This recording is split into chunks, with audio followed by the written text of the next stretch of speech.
V Exceli sa často môžeme stretnúť so situáciou, keď sú tam vložené viacnásobné medzery. Viackrát sa stretávam s otázkou, že ako tieto medzery odstránime rýchlym spôsobom. Väčšina to odstraňuje tak, že edituje bunky a jednoducho vymazáva jednotlivé medzery. Je to strašne zdĺhavé. Potom je časť ľudí, ktorá vie použiť klávesovú skratku CTRL-H, kde každé dve medzery nahradí jednou medzerou. A toto opakuje dovtedy, kým tam nejaké medzery sú.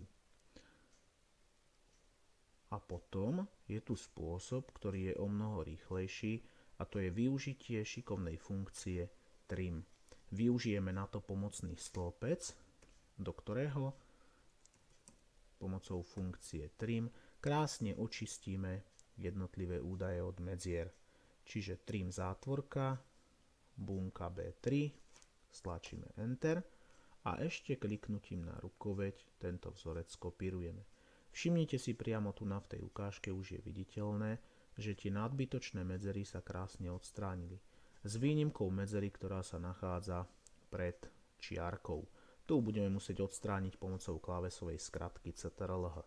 Teraz ešte tieto údaje z pomocného stĺpca pomocou CTRL-C skopírujeme na pôvodné, ale už cez práve tlačidlo, využitím pravého tlačidla a zvolením voľby hodnoty, iba čisté hodnoty. Ešte sa vrátim chvíľočku naspäť a všimnite si, že tu v tom pôvodnom máme medzery aj na konci riadka v tých daných údajoch a v okamihu, ako náhle tam skopírujeme už tieto naše očistené, áno, tak vidíme, že aj na konci toho textu, na konci riadka sa nám krásne tie medzery odstránili. No a pomocný stĺpec môžeme teda tie údaje z neho vymazať. A už nám zostane len odstránenie medzier pred čiarkami, čiže označím si údaje alebo neoznačím, stlačím CTRL-H a každú medzeru s čiarkou nahradím jednoduchou čiarkou.